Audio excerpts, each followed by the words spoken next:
We came to Parliament because you invited us. The clerk of the National Assembly invited the Minister of Health under Article 153 and the subsequent rulings by Speaker Muturi, Emeritus, by Speaker Muturi during the CAS, you and the Governor Abdul Samad were in the House, and by Speaker Wetangula. Those rulings, I have them here. I told you yesterday, Chair, that the meeting of today is not going to be an ordinary meeting. And you know, I have been in this building for 20 years. And if I want to come back, the people of Garissa Township will bring me back, inshallah. But I'm not intending to come back, because I have reached at the apex of this house. I now serve the people of Kenya as the Minister for Health. And I will do exactly as the oath I have taken.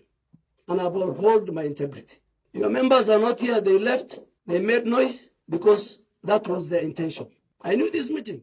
That was their intention. Some of them own facilities. Some of your members own facilities. Some of them, I have closed their facilities. Some of them are blaming me and are fighting in this committee because they wanted us to bend the rule in the recruitment of SHA. And I stood very firm. The SHA board will recruit the best of the people of Kenya. Some of them have come to intercede for facilities which are under investigation. And I have put my foot down. I said, no way.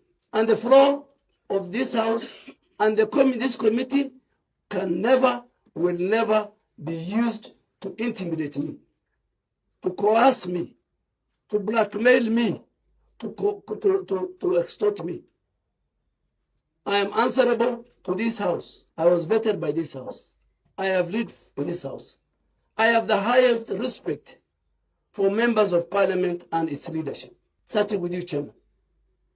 I was your leader of majority. Same with both of you are chairs.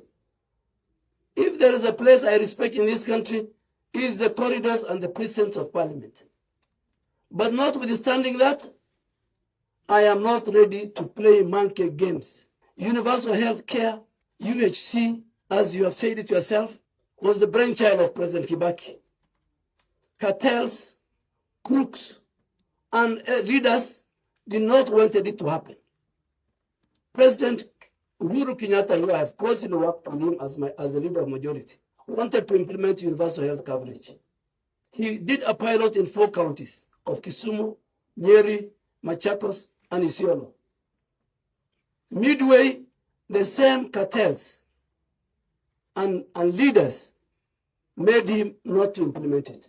As the governor is saying, President William Ruto and the team he leads, both in Parliament and in the Council of Governors and in the Executive, we are ready and willing and committed.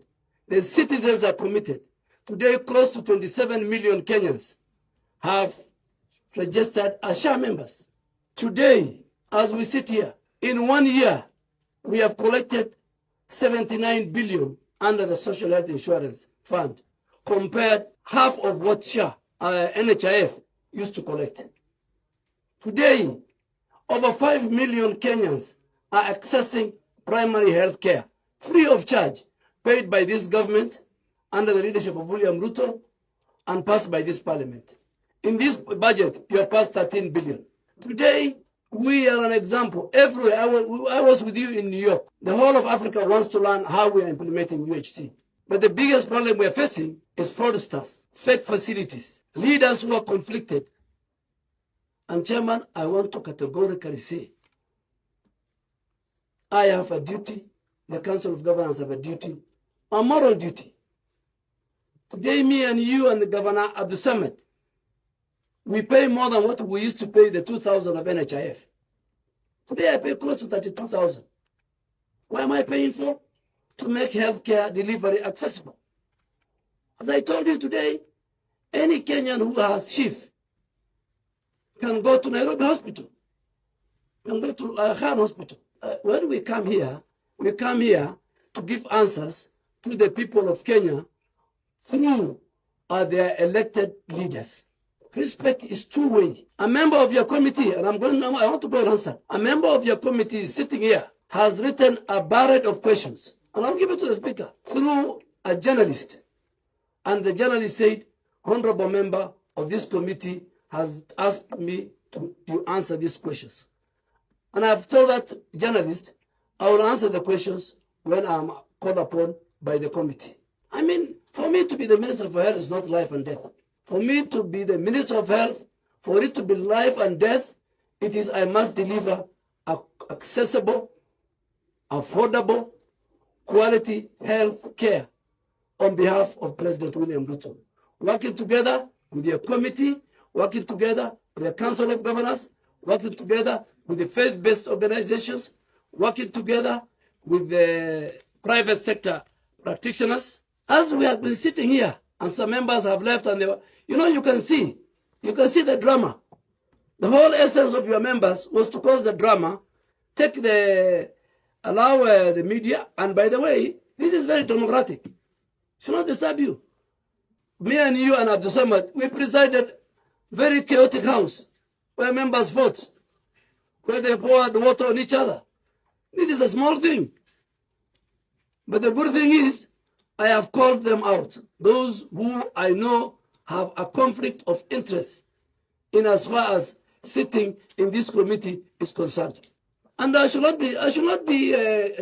not scared. Even I know the rules and the procedure of an impeachment, because I participated in 8 impeachments. Some survived, some did not survive. But here, as public servants, you are under obligation, and Parliament is under obligation, that you must protect us. You cannot humiliate us. We cannot be blackmailed. We cannot be treated when we come to your own compound. If any member comes to MOH, and some members sitting here can agree, if they come to MOH, I have given instructions to my secretary that a member of Parliament doesn't need to have an appointment to see me. I expect when I come to Parliament to be treated fairly.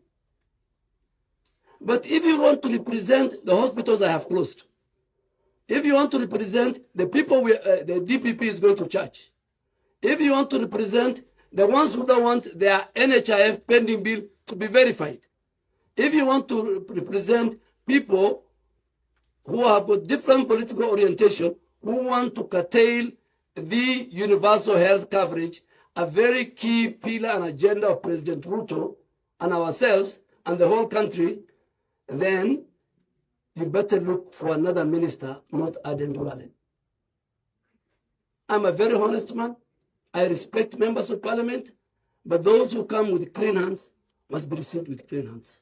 But my final word is, I will continue to serve the people of Kenya to my ability.